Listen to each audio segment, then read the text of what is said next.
কি করেছো বেগুনটা? খাবা তুমি? বেগুনটা খাবা? তুমি খাবা? মানে তুই খাবি সেটা বলছি। আমি বলছি তুই খাস, বেগুন খাস তুই?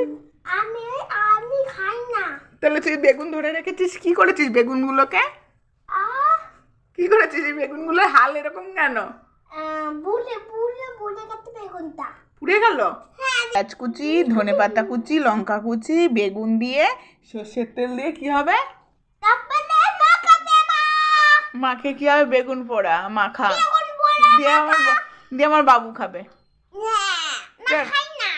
তাহলে কে খাবে এটা?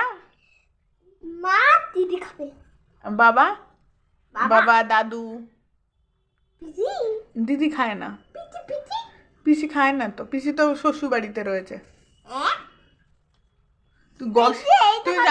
তুমি জানো শীতকালে বেগুন পোড়া দিয়ে রুটি খেতে, গরম ভাত খেতে কত ভালো লাগে, তুমি জানো? না। তাহলে খেয়ে দেখো আজকে, খেয়ে দেখবা তো?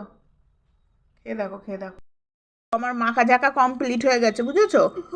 তুমি এবার একটুখানি টেস্ট করে দেখো কেমন হয়েছে। ভালো না লাগলে তুমি ফেলে দেবা, ঠিক আছে? টেস্ট করে করো, কেমন হয়েছে বলো। খেয়েছো? কত সুন্দর খেতে, আমি তোমাকে বললাম না ভালো লাগে খেতে? ভালো খেতে, আরেকটা খাবো। আরেকবার খাবা? তাহলে দুপুরবেলা ভাত দিয়ে, ঠিক আছে?